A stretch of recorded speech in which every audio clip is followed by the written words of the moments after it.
parábola da ovelha perdida, que está lá em Lucas 15, do 1 ao 7, a gente vai ler, tá bom?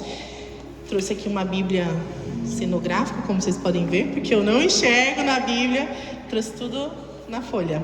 Folhas não numeradas também, tá? Porque não deu, mas vai dar tudo certo. Amém? Lucas 15, do 1 ao 7. Cobradores de impostos e outros pecadores vinham ouvir Jesus ensinar. Os fariseus e mestres da lei o criticavam, dizendo: ele se reúne com pecadores e até come com eles. Então, Jesus lhes contou uma parábola. Se um homem tiver 100 ovelhas e uma delas se perder, o que acham que ele fará? Não deixará as outras 99 no pasto e buscará a perdida até encontrá-la? E quando a encontrar, ele a carregará alegremente nos ombros e a levará para casa. Quando chegar, reunirá os amigos e vizinhos e dirá: alegre-se comigo, pois encontrei a minha ovelha perdida. Da mesma forma, há mais alegria no céu por causa do pecador perdido, que se arrepende, do que por 99 justos que não precisam se arrepender. Amém? Vamos orar então mais uma vez para a gente dar continuidade. Senhor Jesus, Pai, muito obrigada por essa noite, Pai. Muito obrigada pela oportunidade de estarmos aqui, de ministrarmos a Tua palavra, Pai, de compartilharmos daquilo que o Senhor tem feito nas nossas vidas. Senhor Jesus, abre o nosso entendimento, abre nossa mente, nosso coração, para que realmente a gente receba do Teu amor, receba da Tua palavra que é viva e eficaz, e a gente possa compartilhar isso por onde quer que a gente passe, Pai. Eu me diminuo nesse momento para que o Senhor se faça presente, para que o Teu Espírito Santo haja nessa casa, Pai.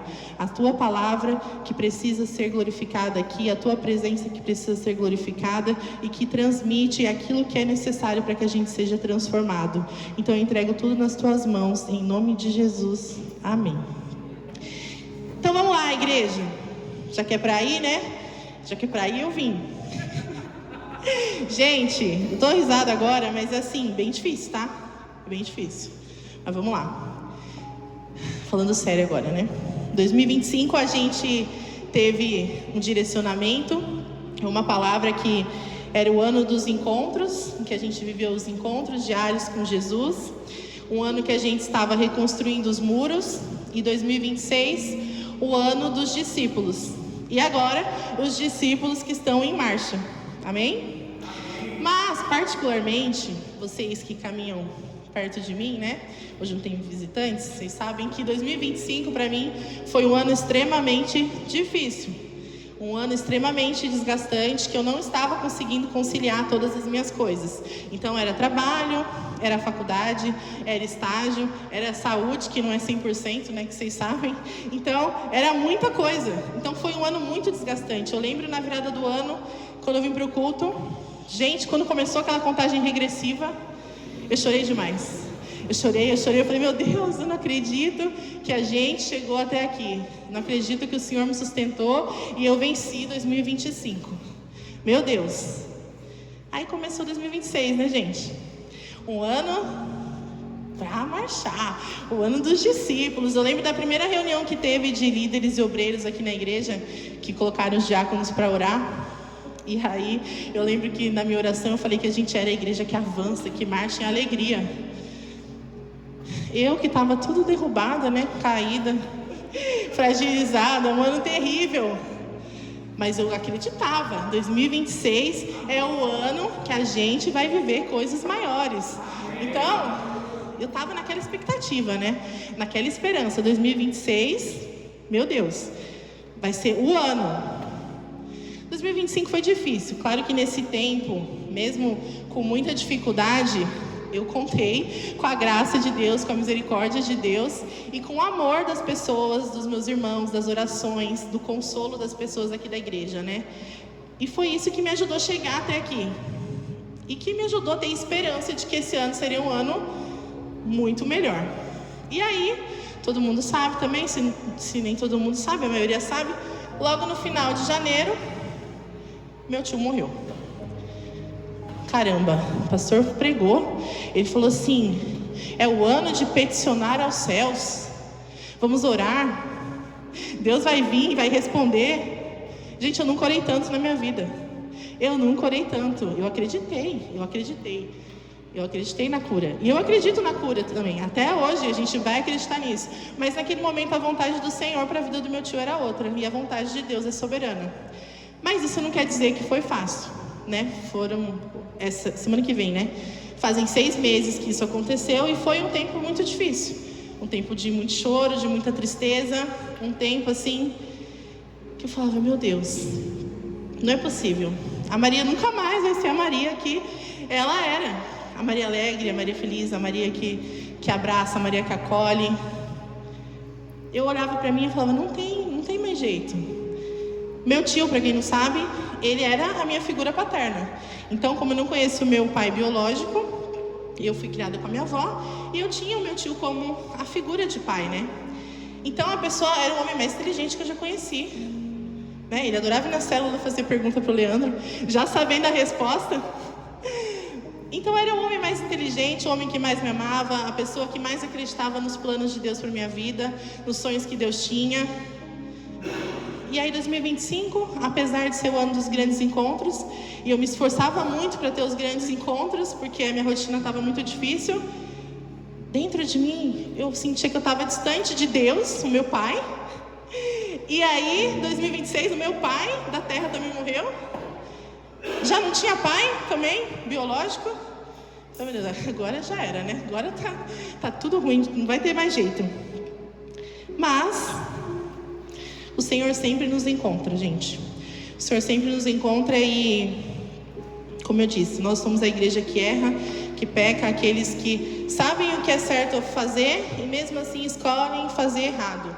Então, nos momentos assim de dificuldade, em que a gente não tem perspectiva, a gente muitas vezes opta por fazer coisas que saciam a nossa carne ali, coisa mais rápida, sabe? Aquele sentimento fast food, nem sei denominar, sabe, gente? Mas assim, aquilo que é prático, aquilo que é rápido.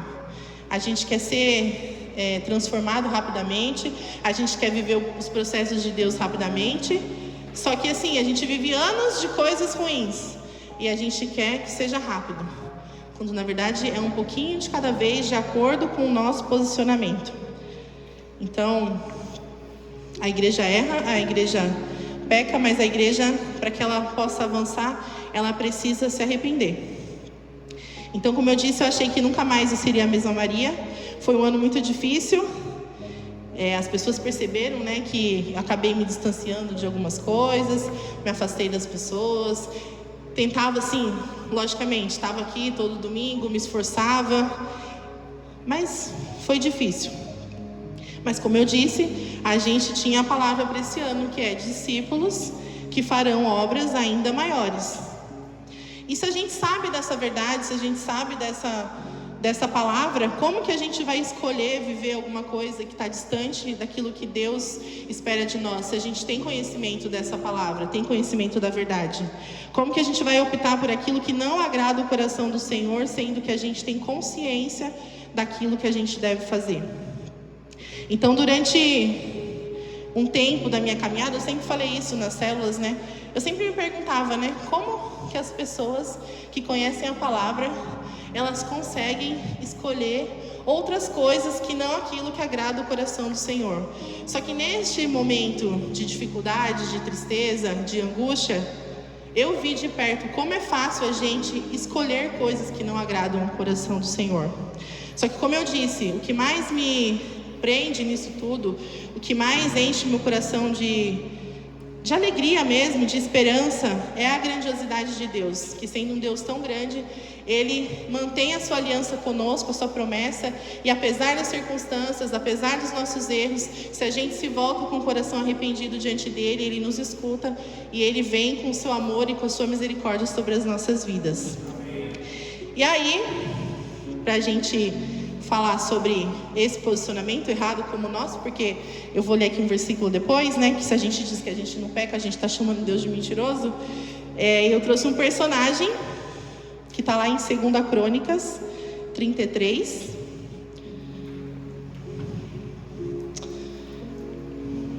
do 1 ao 9, a gente vai ler inicialmente, tá bom?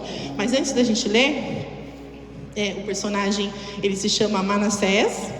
E quando a gente lê o livro de Crônicas, a gente vê que, mesmo quando o povo era infiel, quando ele deixava de seguir os caminhos do Senhor, o Senhor continuava fiel à sua promessa de ouvir, de perdoar e de curar os arrependidos que chamassem por Ele. Eu até anotei aqui no meu esboço que aquele versículo que a gente sempre usa, principalmente em épocas de período político, né? 2 Crônicas 7,14, que fala assim: então, se o meu povo, que se chama pelo meu nome, humilhar-se e orar, buscar a minha presença e afastar-se de seus maus caminhos, eu os ouvirei dos céus, perdoarei seus pecados e restaurarei a sua terra. Então, esse versículo que é muito conhecido, está nesse livro de 2 Crônicas, né? Então, nesse livro a gente vê o pecado ali de vários reis, o pecado do povo, e a gente vê a graça e a redenção de Deus. Então, Manassés, que a gente vai ler no texto, apesar dele ser filho de um servo de Deus, né, Ezequias, ele só teve atitudes vergonhosas, né, diante do Senhor. E aí atraiu a ira do Senhor. Então vamos lá, 2 Crônicas 33, do 1 ao 9. Manassés tinha 12 anos quando começou a reinar, e reinou em Jerusalém por 55 anos. Fez o que era mal aos olhos do Senhor e seguiu as práticas detestáveis das nações que o Senhor havia expulsado diante dos israelitas. Reconstruiu os santuários idólatras que seu pai Ezequias havia destruído. Construiu altares para Baal e ergueu postes de Acerá. Também se curvou diante de todos os astros do céu e lhe prestou culto. Construiu altares idólatras no templo do Senhor, sobre o qual o Senhor tinha dito: meu nome permanecerá em Jerusalém para sempre. Nos 2 pátios do templo do Senhor, construiu altares para os astros do céu. Manassés também sacrificou seus filhos no fogo do vale de Ben-Hinom. Praticou feitiçaria, adivinhação, magia e consultou médios e praticantes do ocultismo. Fez muitas coisas perversas aos olhos do Senhor e com isso provocou a sua ira. Manassés chegou a fazer uma imagem esculpida e colocá-la no templo de Deus, sobre o qual Deus tinha dito a Davi e a seu filho Salomão: meu nome será honrado para sempre neste templo e em Jerusalém, a cidade que escolhi dentre todas as tribos de Israel. Se os israelitas tivessem o cuidado de obedecer a meus mandamentos, todas as leis, estatutos e decretos que meu servo Moisés lhes deu, não os expulsarei desta terra que dei aos meus antepassados. Manassés, porém, levou o povo de Judá e de Jerusalém a fazer coisas piores do que as nações que o Senhor tinha destruído diante dos israelitas. Então, gente, nessa sequência de versículos, a gente vê que Manassés, ele pecou muito, muito mesmo. Quando a gente lê aqui certas coisas, né, como sacrificou seus filhos no fogo, levantou altares a Baal, praticou feitiçaria, adivinhação, a gente fala: imagina, eu não faço nada disso. Imagina, Deus me livre, Tamires, eu vou sacrificar meu filho lá no altar, no fogo, para um Deus que nem é o meu Deus. Mas diariamente a gente faz escolhas erradas, que tanto quanto essas escolhas aqui, também desagradam o coração do Senhor. Então a gente vê que o pai dele já tinha resolvido certas coisas, reconstituído as coisas, e ele vai lá e ele, sabendo, faz tudo errado. Então a gente está sim vivendo um tempo de marcha, um tempo que a igreja se levanta e caminha em direção à promessa. A gente sabe que existe a promessa, a gente conhece a verdade, a gente já ouviu de Deus, a gente já teve os encontros diários com Jesus, mas ainda assim a gente titubeia e volta para aquilo que a gente já deveria ter deixado de praticar, para as práticas detestáveis, né, aos olhos do Senhor. E aí a gente acaba atrasando aquilo que Deus quer fazer, não só nas nossas vidas, mas na vida das outras pessoas. Então, assim como foi com Manassés, né, o Senhor fala com a gente, mas a gente escolhe, a gente decide ignorar aquilo que Ele está falando. A gente escolhe rejeitar a Deus e a sua palavra. Só que a igreja que avança, não tem como ela avançar se ela rejeita ao Senhor, se ela rejeita as boas práticas, aquilo que agrada o coração de Deus. A igreja que avança, ela tem que rejeitar esse tipo de atitude que a gente leu aqui, essas escolhas detestáveis perante ao Senhor. Em Provérbios 28:13 está escrito que quem oculta seus pecados não prospera, Quem os confessa e os abandona recebe misericórdia. Então, uma igreja que avança, ela persevera na doutrina, ela se abre para ser ministrada, ela conhece a palavra de Deus, ela se fundamenta nos ensinamentos verdadeiros do Evangelho de Cristo e ela crucifica as vontades da sua carne, por mais difícil que seja, porque realmente não é fácil, né? Lá em Gálatas 5, 24 e 25 está escrito assim: aqueles que pertencem a Cristo Jesus crucificaram as paixões e os desejos da sua natureza humana.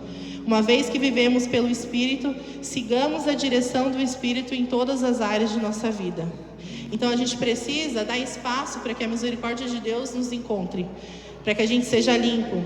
A gente precisa agir de maneira a agradar o coração de Deus. Efésios 5:10. Busque aquilo que agrada o coração do Senhor. Se não for exatamente isso que está escrito, é algo bem parecido com isso, depois vocês leem na Bíblia de vocês. Então a gente precisa corresponder ao Senhor, porque como o pastor disse, o Senhor sempre quer nos encontrar, o Senhor sempre quer estender a mão para nós, mas a gente o rejeita. Em 1 João 1, do 8 ao 10 está escrito, é o que eu falei, né? Se afirmamos que não temos pecados, enganamos a nós mesmos e não vivemos na verdade. Mas se confessamos os nossos pecados, Ele é fiel e justo para perdoar os nossos pecados e nos purificar de toda injustiça. Se afirmamos que não pecamos, chamamos Deus de mentiroso e mostramos que não há em nós lugar para a sua palavra. Então, como eu disse, a gente precisa voltar o coração para o Senhor, para que realmente haja espaço em nós, para que a palavra de Deus entre no nosso coração e a gente seja transformado. Então, a gente já viu que a gente é um povo pecador, né? Tá tudo bem, a gente já sabe. A gente sabe que a gente tem que se arrepender. Só que tudo aquilo que a gente planta, a gente colhe. Então, Manassés, ele colheu aquilo que ele plantou. O Senhor, a Bíblia diz que o próprio Senhor permitiu que ele fosse levado para a Babilônia. E isso está lá em 2 Crônicas 33, do 10 ao 11. Diz assim: o Senhor falou a Manassés e a seu povo, mas eles ignoraram os seus avisos. Por isso, o Senhor enviou os comandantes dos exércitos assírios e eles capturaram Manassés. Puseram um gancho em seu nariz, o prenderam com correntes de bronze e o levaram para a Babilônia. Então não tem como a gente esperar uma colheita diferente daquilo que a gente planta. O que a gente pode fazer hoje a gente tem que se arrepender e acelerar a nossa plantação de coisas que agradam ao Senhor, para que a gente colha isso. Mas aquilo que a gente já plantou, a gente vai colher. Gálatas 6, 7, 8 diz: não se deixe enganar, ninguém pode zombar de Deus. A pessoa sempre colherá aquilo que semear. Quem vive apenas para satisfazer a sua natureza humana, colherá dessa natureza ruína e morte. Mas quem vive para agradar o Espírito, colherá do Espírito a vida eterna.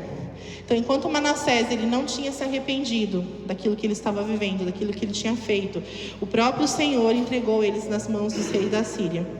E nesse momento, quando ele está lá, né, na Babilônia, ele decide se entregar ao Senhor, voltar seu coração ao Senhor em arrependimento. E aí, quando ele decide se humilhar, clamar ao Senhor, por incrível que pareça, né, a gente leu a lista de coisas que ele tinha praticado, né, coisas terríveis, que se a gente vê o irmão fazendo isso, a gente é o primeiro a falar: meu Deus, se eu fosse Deus, jamais. Não é verdade? Mas Deus, apesar de todas as coisas, Ele vem, Ele escuta o clamor daquele homem e Ele vem com a misericórdia. Então, isso reafirma, né, que realmente a gente deve buscar o Senhor em arrependimento, que Ele vai nos encontrar com a sua misericórdia, assim como foi com Manassés. Porque em Salmo 103, 8 e 9 está escrito: o Senhor é compassivo e misericordioso, lento para se irar e cheio de amor. Não nos acusará o tempo todo, nem permanecerá irado para sempre. Então a gente vê, se a gente continuar lendo o texto, lá em 2 Crônicas 33, do versículo 12 ao versículo 17, a gente tem exatamente esse relato. Fala assim: em sua angústia, Manassés buscou o Senhor, seu Deus, e humilhou-se com sinceridade diante de Deus, do Deus dos seus antepassados. Quando ele orou, Deus ouviu a sua súplica, atendeu o seu pedido e o trouxe de volta a Jerusalém e a seu reino. Então Manassés reconheceu que o Senhor é Deus. Depois disso, Manassés reconstruiu o muro externo da cidade de Davi, bem alto. desde o oeste da fonte de Gion, no vale de Cedron, até a porta do peixe, ao redor da colina de Ofel. Colocou comandantes militares em todas as cidades fortificadas de Judá. Manassés também removeu do templo do Senhor os deuses estrangeiros e o ídolo que havia colocado ali. Derrubou todos os altares que havia construído na colina do templo e todos os altares em Jerusalém, e os jogou fora da cidade. Depois restaurou o altar do Senhor e apresentou sobre ele sacrifícios de paz e ofertas de gratidão. Também incentivou o povo de Judá a adorar ao Senhor, o Deus de Israel. Então o povo continuou a sacrificar naqueles lugares de adoração, mas somente ao Senhor, seu Deus. Então a gente vê que a partir daquele posicionamento de Manassés, que tinha errado tanto, que se voltou ao Senhor, se arrependeu, foi encontrado pela misericórdia de Deus, ele passa a influenciar as outras pessoas. Porque se a gente, se o pastor avançar sozinho, não é a igreja do Senhor que está avançando. Então a gente tem um papel importante na vida das outras pessoas, como eu disse no começo, desde o ano passado, no início desse ano, hoje, e assim, para sempre. Os irmãos, eles são fundamentais e eles me ajudaram muito para que eu estivesse aqui hoje, por exemplo, me apoiando em oração, em comunhão. A gente sempre fala sobre os momentos que são preparados para nos abençoar, Quantas vezes a gente chega na célula desencorajado, triste, a gente recebe uma oração e a gente conversa com o irmão que não sabe aquilo que a gente está passando, mas a gente é ministrado ali pelo Senhor e a gente recebe um encorajamento. Então a igreja que avança é aquela igreja que se arrepende. E como eu disse, não é apenas que se arrepende por aquilo que vive no seu individual, mas como igreja, e a gente está careca de ouvir desde a semana passada, Atos 2:42, que diz: todos se dedicavam de coração ao ensino dos apóstolos, à comunhão, ao partir do pão e à oração. E é assim que a igreja de Jesus avança em unidade. E eu trouxe outro versículo que fala sobre isso, que está lá em Gálatas 6, do 1 ao 3. Irmãos, se alguém for vencido por algum pecado, vocês que são guiados pelo Espírito, devem, com mansidão, ajudá-lo a voltar ao caminho certo. Cada um cuide para não ser tentado. Ajudem a levar os fardos uns dos outros e obedeçam, desse modo, à lei de Cristo. Se vocês se consideram importantes demais para ajudar os outros, estão apenas enganando a si mesmos. Então, se a dor do nosso irmão não gera nada em nós, não gera compaixão, não gera piedade, tem alguma coisa errada com a gente, não com o nosso irmão que está passando por dificuldade. Se a tristeza da Fernanda não mexe comigo, se não faz eu olhar para Jesus e falar: Jesus, me ajuda a Fernanda. Se eu não me compadeço com aquilo que ela está vivendo, que igreja é essa que vai avançar? Eu quero avançar sozinha? Não, tem que ser como Jesus foi lá no versículo que a gente leu inicial. Aquele que larga ali as 99 vai buscar aquela que se afastou do rebanho. Então, eu precisei ser sustentada em amor, em oração, em consolo. E é isso que o Senhor espera de nós. Porque, por mais que a gente tente, as coisas que eu falei que a gente quer rapidamente usar para satisfazer aquilo que a gente está precisando ali, rede social, a gente pode dar vários exemplos, eu marquei algumas coisas: redes sociais, comida, bebida, enfim, cada um sabe aquilo que usa como anestésico aí no dia a dia, mas essas coisas não são suficientes para nos consolar. Somente a cruz de Cristo muda a nossa forma de viver e muda a nossa forma de sofrer. Jesus, ele fala lá em João 16:33, que a gente vai ter aflições nesse mundo, mas que a gente precisa ter bom ânimo. E em 1 Tessalonicenses 4:18 está escrito: portanto, animem uns aos outros com essas palavras. Peguei só esse versículo, mas que palavras são essas? A palavra que diz que Jesus Cristo é a nossa esperança. Então a gente precisa constantemente ministrar uns aos outros, encorajar, consolar e dizer: tenha bom ânimo, porque Jesus Cristo é a nossa esperança. Tudo pode mudar ao nosso redor, mas isso não muda, isso é imutável, o caráter de Deus é imutável. Então, eu precisei do consolo, da intercessão da igreja, dos meus irmãos, para chegar até aqui.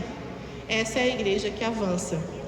E o livro de Crônicas, né, Primeira Crônicas, Segunda Crônicas, a escrita dele é atribuída a Esdras. Que Esdras? Tem um livro na Bíblia chamado Esdras. Tá lá, tem Esdras, Neemias. Então, esse Esdras é o Esdras que eu estou falando. Então, Esdras, a gente vê um líder fiel, um jovem que se dedicou no aprendizado da palavra e no ensino da palavra. E a palavra diz que quando Esdras ele descobre que as pessoas, né, não estavam obedecendo a Deus, a palavra diz que ele se quebrantou diante do Senhor em choro, jejum, oração, confissões pelo pecado do povo. E enquanto ele orava, a gente vê no capítulo 10 de Esdras que a multidão se juntava a ele. A palavra não diz que foi ele quem pecou, mas ele conduziu o povo ali ao arrependimento, à confissão dos pecados. E eu trouxe um trecho que não é do capítulo 10, é Esdras 9, dos 5 ao 6, que fala assim: na hora do sacrifício, levantei-me de onde havia sentado em lamentação, com as roupas rasgadas. Caí de joelhos, ergui as mãos ao Senhor, meu Deus, e orei. Ó meu Deus, estou profundamente humilhado e tenho vergonha de levantar meu rosto para ti, pois os nossos pecados se elevam acima da nossa cabeça e nossa culpa chegou até os céus. Ou seja, Esdras não era o transgressor ali, só que ele se coloca no lugar dos irmãos. Então a gente vê um homem extremamente triste. E tem um detalhe importante ali na Bíblia NVI, que é a que eu li em casa, diz assim: na hora do sacrifício da tarde, eu saí do abatimento e orei. Então, como eu disse, a gente vai desanimar, a gente vai chorar, a gente vai se entristecer. Só que a gente não pode se esquecer de quem Deus é. A gente tem que continuar acreditando e confiando nele, né? A gente não pode esquecer da soberania nele. A gente não pode deixar a presença dele de lado, mas sim continuar fiel nas nossas disciplinas espirituais, fiéis em buscar a presença do Senhor, fiel em adorar, fiel em ler a Bíblia, fiel em ter comunhão com os nossos irmãos, porque a gente leu vários versículos que ensinam isso para nós. Então a gente precisa perseverar nisso, perseverar crendo e orando, independente das circunstâncias, porque, como a gente já leu também, Deus é misericordioso e Ele não resiste a um coração quebrantado. Então, na história de Manassés, assim como é na história do filho pródigo, né, que a gente pode se colocar no lugar do filho mais novo, no lugar do filho que ficou, no lugar do pai, nessa história de Manassés a gente também pode se colocar no lugar de Manassés, daquele que ainda está sofrendo por conta do pecado e que se arrepende, que volta para o Senhor e que é perdoado, que é encontrado pela misericórdia de Deus. E a gente deve se colocar no lugar de Deus, daqueles que, refletindo a imagem de Jesus, derramam misericórdia sobre a vida dos irmãos. Então, eu sempre... Dizem que eu sou chorona, né? Mas eu sempre choro mesmo. E eu choro, gente, porque a gente realmente sempre é encontrado pela misericórdia de Deus, pelo amor de Deus, pela graça de Deus. E Deus, Ele não usa apenas as pessoas certinhas. A Maria, quando eu comecei na igreja, gente, eu tinha vergonha, porque todo mundo com muito testemunho, né? Eu fazia isso na minha vida, eu fazia aquilo, eu usava tal coisa, eu tudo. E eu, Maria, nada. Nunca tinha feito nada. Mas o que eu vou contar para os meus irmãos? Eu não tenho nada para falar. Olha que indecência da minha parte, né? Porque quando eu cheguei na igreja, e hoje eu tenho consciência disso, eu tinha uma ferida enorme de paternidade. Então tinha muita coisa para ser tratada. Então cada um tem algo a ser tratado diante do Senhor. Então Deus, Ele não usa só a Fernanda porque como ela é boazinha. Primeiramente porque nós não somos bonzinhos, né? Que se tirar o Senhor de nós, é de Manassés para baixo e só vai, né? A gente não tem nada de bom para acrescentar, a gente não pode absolutamente nada. Então, quando eu vejo um irmão subir aqui em cima e contar alguma coisa e dar um testemunho e ser usado por Deus, né? Vim aqui ministrar. Eu sempre falo, Leandro, Um dia ele ia pregar numa quarta-feira, enfim, não teve essa quarta. Eu falei assim, eu vou estar aqui na primeira cadeira para ver Deus usar a sua vida. Então é algo que sempre mexe com a gente, porque Deus, Ele não escolhe as pessoas perfeitas, né? A igreja do Senhor, ela não é a igreja perfeita, mas ela é a igreja que se rende ao Senhor, que se arrepende das suas práticas. Então eu coloquei aqui, o Senhor não usa apenas alguém como eu, que viveu poucas coisas nesse mundo, mas Ele usa todo aquele que crê. Porque quando Deus nos chama, Ele não se importa com a nossa cultura, com o nosso passado, com quantas vezes a gente tenha falhado, com quantas vezes a gente tenha desobedecido. Ele sempre estende a mão e nos atrai para si, que é o que o pastor falou. Que não importa a roupa que você usa, não importa se eu gosto de usar unha com estampa de oncinha e vaquinha, embora hoje eu não esteja com elas, porque Deus me fez assim. Deus não liga que eu chego no ponto de ônibus 7 horas da manhã e eu começo, bom dia, vou de um por um. Poucos me respondem, mas glória a Deus, um dia eles vão responder. Então Deus usa a gente na nossa individualidade, naquilo que a gente é, né?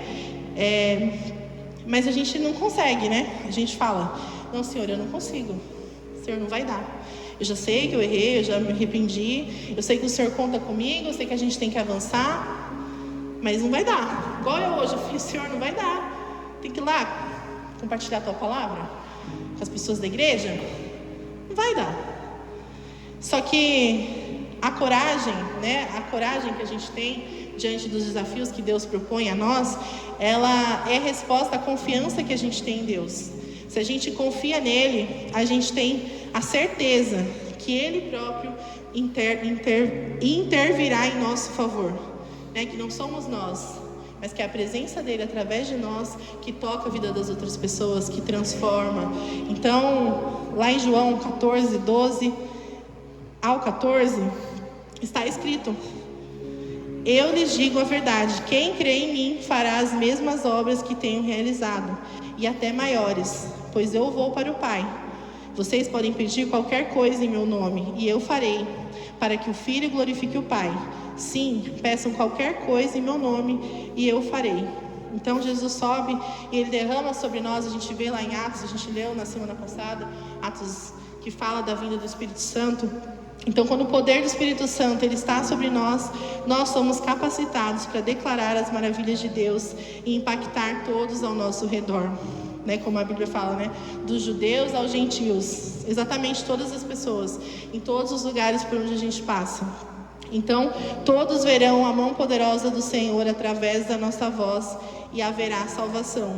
Quando a gente lê lá em Atos 2, foi lido também na semana passada, né? Atos 2, do 42 ao 47, que diz assim: todos se dedicavam de coração ao ensino dos apóstolos, à comunhão, ao partir do pão, à oração. Havia em todos eles um profundo temor, e os apóstolos realizavam muitos sinais e maravilhas. Os que criam se reuniam num só lugar e compartilhavam tudo o que possuíam. Vendiam propriedades, bens, repartiam o dinheiro com os necessitados. Adoravam juntos no templo diariamente, reuniam-se nos lares para comer e partir o pão com grande alegria e generosidade, sempre louvando a Deus e desfrutando a simpatia de todo o povo. E a cada dia o Senhor lhes acrescentava aqueles que iam sendo salvos. Isso aqui, igreja, se a gente não lê isso aqui e não identifica que a gente está vivendo isso nesse tempo, a gente precisa melhorar. Porque essa é a expectativa do Senhor, para que Ele a cada dia acrescente os salvos, para que a gente alcance vidas, para que famílias sejam transformadas, vidas sejam transformadas, para que destinos sejam ativados ali de acordo com a vontade do Senhor. Então a igreja que avança, ela é diligente, ela é fiel à palavra, ela se arrepende dos pecados, ela se une e se sustenta em amor, em oração, ela transborda graça e misericórdia, ela recebe do Senhor e ela entrega na vida dos irmãos. E já estou finalizando, porque eu falo rápido, como vocês puderam perceber. Ai, paisagem. Ai, igreja. Ai, igreja, é sério, vai. Colossenses 3, do 12 ao 17, diz assim: visto que Deus os escolheu para ser seu povo santo e amado, revistam-se de compaixão, bondade, humildade, mansidão e paciência. Sejam compreensivos uns com os outros e perdoem quem os ofender. Lembrem-se de que o Senhor os perdoou. de modo que vocês também devem perdoar.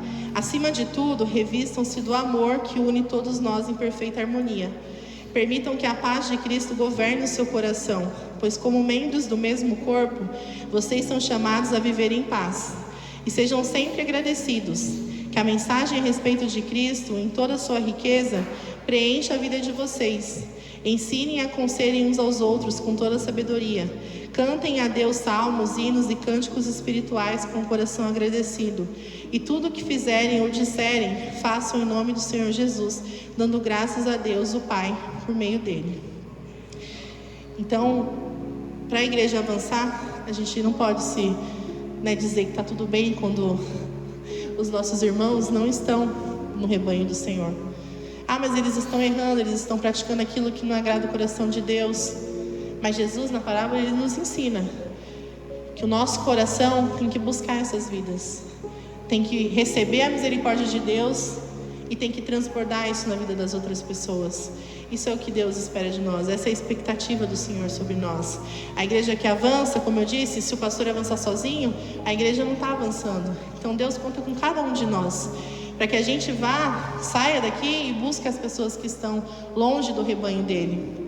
Para que a gente que já compreendeu, o amor de Deus, a largura, a profundidade, enfim, está aqui o versículo, depois eu acho, está lá em Efésios.